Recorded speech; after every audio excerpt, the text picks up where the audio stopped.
Featured in the game The Last of Us Part 2, the Rattlers are a new and late addition to the story. They are a gang of slave-owning bandits that inhabit the Santa Barbara area within the state of California in the post-apocalyptic United States of America. Little to nothing is known about the origins of the group known as the Rattlers, other than that they presumably begun within the Santa Barbara area. I say this because the area appears to have been under their control for a very long time, shown through their tight grasp on the region's geography. Notably, the area known as the Rattler Dome appears to have been claimed by them very early on during the outbreak. We see that they have established this location as their main site of operations. They have set up extensive trap systems around the area for both humans and infected. Humans captured would meet a fate worse than death, as they would be carted away by the Rattlers to be used as slaves, subjected to conditions that can only be compared to something subhuman and completely degrading. Infected captured get it pretty easy in comparison. Infected are returned to the dome and strapped with chains to various areas surrounding the dome itself. They are allowed to move relatively freely within the leeway of their bindings, essentially acting as guard dogs on steroids. But don't worry, these Rattlers also have traditional guard dogs. They are trained to hunt down escaped slaves. For slaves that resist their new way of life, trying to upset the balance of power, they are sent to an area known on the coast as the Pillars. These pillars are a collection of tall wooden posts buried in the sands of the beach, standing upright.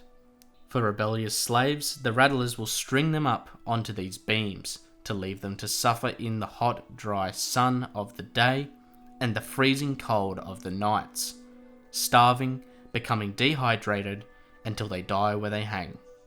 We aren't really given much as to how many members of the Rattlers there actually are, but due to their ability to trap so many slaves and effectively control them, I would have to guess that there is at least around 100 members. But there very well could be many more, or a few less. And the Dome might not only be their only settlement. It's possible that there are more Rattler groups throughout the Californian state, but we simply don't have enough evidence to speak to this. Nevertheless, the little we do know about the Rattlers is enough to tell us pretty much everything we need to know. They are sadistic, cruel, violent, lack any sense of morality, and are largely psychotic, which is displayed perfectly through their attitudes towards the slaves, that eventually are able to escape or are able to get a hold of a weapon. Instead of lashing out and attacking their captors, their slaves will generally seek to kill themselves outright. And even if they survive long enough to make a run for it, after the Rattlers and their dogs begin to catch up onto their tail, the slaves will generally choose to opt out instead of having to return to their hell on earth. And for good reason. Recaptured runaways will likely face much worse treatment than before, or even the Pillars. The very first time we encounter the Rattlers is when Abby Anderson and Lev venture to the Santa Barbara area in search of the remnant of the Fireflies. They arrive and eventually are able to make radio communications with a band of Fireflies. However, after concluding their message, they are ambushed and attacked by our first glimpse of the Rattlers.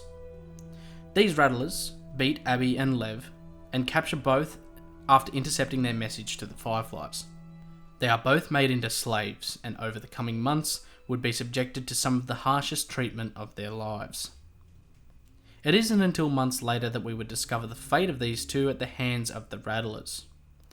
Ellie, seeking her revenge on Abby, finds herself in Santa Barbara, and whilst travelling through Rattler-infested territory, she is caught in one of their traps.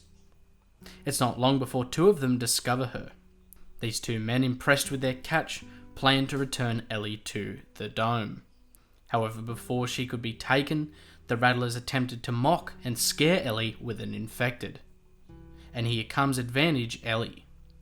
Not fearing the infected due to her immunity, she is able to get one of the men bitten to death by the infected, while stealing his submachine gun and shooting the other in the legs.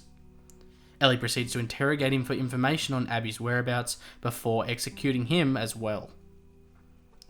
After discovering the location of the Dome, Ellie fights her way through Rattlers and infected guards alike to finally reach the cell where a majority of the slaves were kept.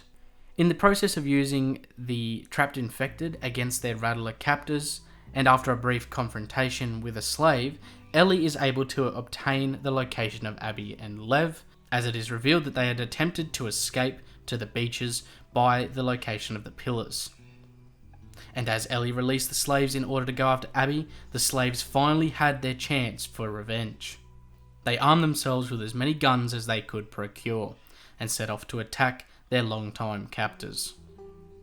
From this point, we aren't very certain of the outcome of their fight.